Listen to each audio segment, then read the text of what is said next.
মৌলভীবাজারের জুড়ির সোনালী অতীত ফুটবল লিগের ফাইনাল খেলা অনুষ্ঠিত হয়েছে। আমরা সোনালী অতীত ফুটবল খেলোয়াড় এর আয়োজনে রত্না চা বাগান ফুটবল মাঠে এই ফাইনাল খেলা অনুষ্ঠিত হয়। সাবেক ফুটবলার ও নাট্যজন মোহাম্মদ শহীদুল ইসলাম প্রিন্সের সভাপতিত্বে খেলায় প্রধান অতিথি ছিলেন বাংলাদেশ আলোকিত পার্টির চেয়ারম্যান মুন্সি শরীফুল ইসলাম।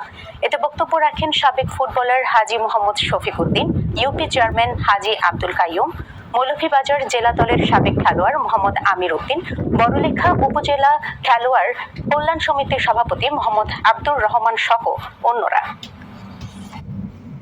টুর্নামেন্ট আয়োজন করে থেমে থাকবেন না, খেলাধুলা যত বেশি হবে খেলোয়াড়দেরও ভালো হবে এবং দর্শকরাও খেলা উপভোগ করবেন। নতুন খেলোয়াড় যারা তারা উৎসাহিত হবেন, চিনবেন যে আমাদের সিনিয়র খেলোয়াড়রা কারা ছিলেন, তারা এই মাঠকে কাঁপিয়েছিলেন, এই উপজেলাকে কাঁপিয়েছিলেন। জনপ্রশাসক গোল্ড কাপ শুরু হচ্ছে 15 তারিখ থেকে। আমি বলে লোকাল সমিতির সভাপতি বর্তমানে আমরা টিমকে প্র্যাকটিস করাচ্ছি। আমরা চাই বড়লেখা এবং আগামী সপ্তাহে আমাদের জেলা প্রশাসক গোল্ড কাপ একটি টুর্নামেন্টও রয়েছে। আমরা চাই যে আমাদের জুড়ি উপজেলার যারা ভালো খেলোয়াড় রয়েছেন, ফুটবল খেলোয়াড়রা, সবাইকে নিয়ে আমরা একটি টিম গঠন করব, যেন আমাদের এই উপজেলায় আমাদের পুরস্কারটি আসে।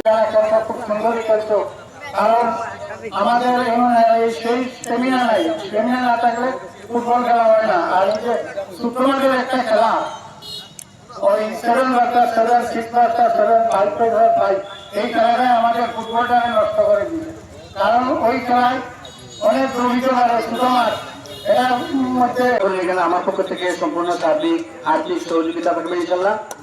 এবং আমরা শুধু এই মাঠে নয়, সোনারগাঁ সহ আরো যতগুলো মাঠ আছে, রানিং যারা তরুণ ফুটবলার আছেন তাদেরকে উৎসাহ দেওয়ার জন্য ছোট বড় যত রকমের অনুষ্ঠান ফুটবল অনুষ্ঠিত করা যায়, সেক্ষেত্রে আমাদের সহযোগিতা থাকবে।